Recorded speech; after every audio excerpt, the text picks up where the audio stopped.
Welcome to another episode of Between Two Trucks. I'm your host with the most, Barney, the roofing guy. I have a special friend today. Actually, he's a friend and a co-worker. His name is Reggie Purdue. Welcome, Ronnie. Thank you, Barney. How you doing? Good. Yourself? Yeah, not too bad. So tell my viewers a little bit about yourself. Well, I'm a 30-year roofing guy, as yourself, as we've come to know. Right, that's good. Been around a little bit, saw some different things, and, you know. Saw the light and came back to West Roofing, I see. Well, today's episode, Ronnie's going to help me out, and I kind of do a scenario between, you know, my guys that come into the show. I'm acting like the customer, so okay. I just want to get that up front so you don't be confused like my last guy that was here. Okay. You know, finally got a new co-star here, you know. It was hard to get rid of him. But what we want to talk about is the problems with spray foam roofing. A lot of people out there are concerned when it comes down to a spray foam roof system. They hear that there's a lot of problems with spray polyurethane foam. Can you explain what some of the major problems with the polyurethane foam are? Some of the major issues with the spray polyurethane foam is application. It's having contractors that aren't good at installing a foam roof. They don't understand it, they don't understand the equipment. You know, they go out and do inferior work from, you know, basically not being trained or not having the experience. That's a big word. Can you explain that? Inferior? Yeah. Well, I have to get the dictionary out first. Hey, anybody know what inferior means? Not so good. Thank you. Go ahead. So, I mean, you have your contractor issues.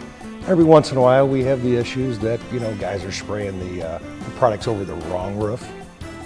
You know, you may be spraying a foam roof over a saturated roof. You know, oh, yeah, it's going to fail. I see that a lot. It's going to fail. You don't do that, do you? Well, I've never did that, unless I was told by you to do that. No, that wouldn't be me. That wouldn't be you? I don't do that. Okay. So no, There's no finger pointing going on here, because that's what you're starting to do. Well, I don't know. You brought yourself a water, and I'm stuck here with coffee. So you didn't even pay for it. You were supposed to be the host. This is sponsored by McDonald's. Thank you. You got a sponsor and I don't? That's not fair. Well, I had to come with something. Well, I got to talk to my producers you in the wouldn't background here and see why I don't have it. You wouldn't even bring me water. You are the host with the most. I told you, they locked the water. That's the host with the least. UV protection. Is that a concern in a spray polyurethane foam roof? Absolutely. Why? Well, the spray polyurethane foam cannot withstand UV rays. So even if I put suntan oil on it or something like well, if you would like to, you can rub it yourself around on the roof all you want to. That don't sound like fun. No, it doesn't. But if you have your do-rag on. That's why I got it on. Hey! It's Fred, the warehouse manager. I gotta try to keep the warehouse clean in here, you know. You guys are stuffing. Well, you got good time. How you doing, buddy? I'm doing fine, All right, carry on. Thank you.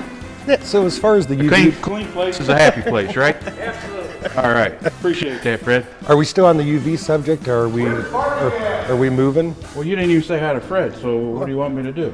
Well, he was up front and personal, so Oh, he was in your space? I say good morning to Fred every morning. All right, let's move on. Okay. What are the proper temperatures to spray polyurethane foam? Like today, snowing, blowing, and customer always say, hey, can you get out here today? What do you tell them? Absolutely not. Why? It's the same with any roof system. You know, if it's in climate weather outside, you shouldn't be putting any roof system down in that weather. Well, I see guys out in Amherst last week and it was cold and they were putting a roof down. Well, and probably the odds of failure of that are going to be evident come spring. You hope so. Well, between you and I. But yes. Now, when you sit down with a customer, do you explain an overspray? Yes, if it needs to be addressed. You know, if we're at a building that has 3 or 4 cars, we may bring up to them, you know, we're going to have to cover your cars. If you're at a building that has 1,000 cars, it's definitely going to be an issue that you're going to bring up with the customer. Oh, you're talking like next to a car lot. Exactly. Right. Okay. Tell me the cost difference between a spray polyurethane foam roof and a single ply. Is there a difference? There is a difference. The difference is... Why? Well, we only got a short period of time. That's okay. I've got plenty of time. to answer all these valuable questions you're asking. Oh, so you're a golfer like my last No, co-star. no, you know this more than anybody. Me and you are the best golfers in the world. Right. Yeah, that's why they picked me last.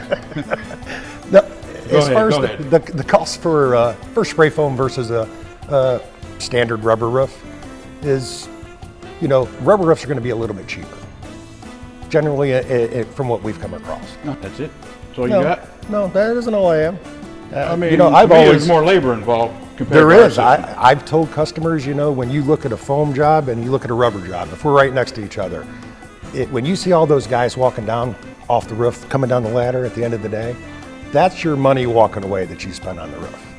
So you spend more in labor for a rubber roof, products are less. Agreed. With a foam roof, products are more, but the labor is cheaper, so the customer retains the cost, the price of what he's spending on a roof. I got one more thing on this one.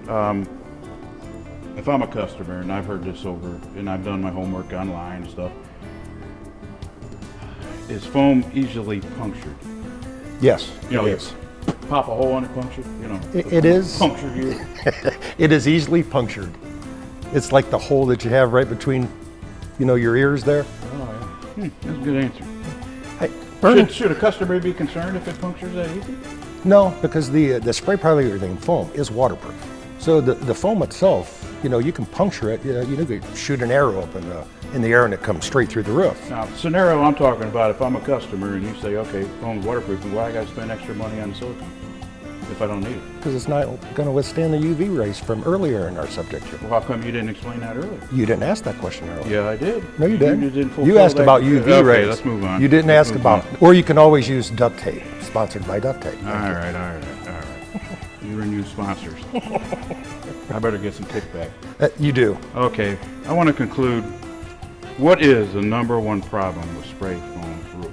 The number one problem, I think, is the contractors out there installing it the incorrect way. All right, well, there you go. Ronnie said it, which I should say Reggie. Reggie said it. This concludes our episode, and thank you for tuning in, and catch you next time. Thanks.